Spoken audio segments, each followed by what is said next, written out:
नमस्कार, the roots news में आप सबका स्वागत है। आप हमारे पीछे देख रहे होंगे कि सारे भक्तगण स्नान के लिए तैयार हैं, लोग स्नान कर रहे हैं। आज पहला स्नान था, शाही स्नान पूरा हो चुका है और अब भक्तगण यानी आम जनता के लिए स्नान खुल चुका है, लोग स्नान कर रहे हैं। सबसे पहले हम आपको ये बता दें कि स्नान कुंभ का आयोजन क्यों होता है। जब समुद्र मंथन हो रहा था तब अमृत को लेकर राक्षसों और देवताओं के बीच में संघर्ष शुरू हो गया। उस संघर्ष के बीच अमृत की कुछ बूंदें उज्जैन, नासिक, हरिद्वार और प्रयागराज में गिरी। यही वो कारण है कि कुंभ का आयोजन इन 4 जगहों पे होता है। कुंभ 3 प्रकार के होते हैं, अर्ध कुंभ, पूर्ण कुंभ और महाकुंभ। अर्ध कुंभ का आयोजन 6 वर्षों में होता है, जबकि पूर्ण कुंभ का आयोजन 12 वर्षों में होता है। अभी महाकुंभ चल रहा है और ऐसा माना जाता है कि महाकुंभ 144 वर्षों में आता है। यानी बृहस्पति ग्रह जब सूर्य की 12 परिक्रमा पूरी कर लेती है तब जाकर महाकुंभ का समय आता है। बृहस्पति ग्रह को सूर्य की परिक्रमा करने में लगभग 12 साल का समय लगता है। इसलिए महाकुंभ का आयोजन 144 वर्षों में एक बार आता है और यही वो समय है। ये समय लगभग 144 साल बाद आया है। और पूर्ण कुंभ का आयोजन 12 वर्षों में होता है, क्योंकि जब अमृत को देवता लोक में भेजा जा रहा था तो 12 दिन लगे थे और देवताओं का एक दिन लगभग पृथ्वी के 1 वर्ष के बराबर होता है।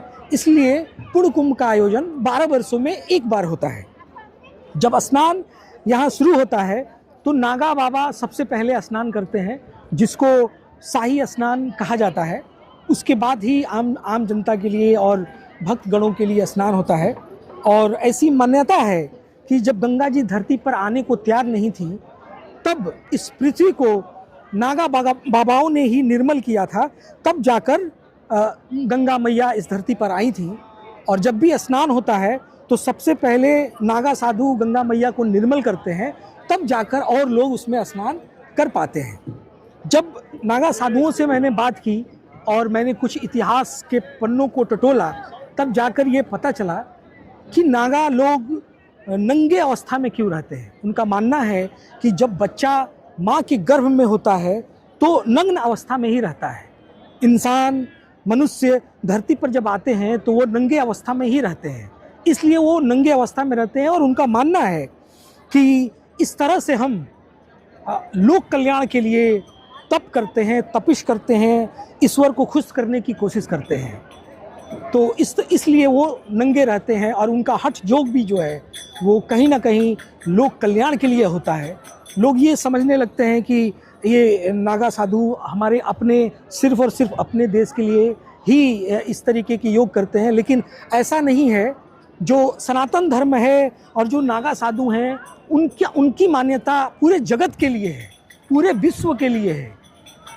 वसुधैव कुटुंबकम का जो सूत्र है हमारे ग्रंथों में, यहाँ के सनातन धर्म के ग्रंथों में मिलता है, वही उनका मानना है कि लोक कल्याण, जगत कल्याण के लिए वो ये सब करते हैं। और बहुत सारे लोग इस ऐतिहासिक समय को देखने के लिए, ऐतिहासिक दृश्य को देखने के लिए आते हैं और गंगा स्नान करते हैं। और वो अंदर ही अंदर कहीं ना कहीं उनको बहुत ही यहाँ आकर प्रसन्नता महसूस होती है, वो उनको बहुत खुशी महसूस होती है। तो मिलते हैं फिर अगले किसी और एपिसोड में। देखते रहिए द रूट्स न्यूज़। नमस्कार।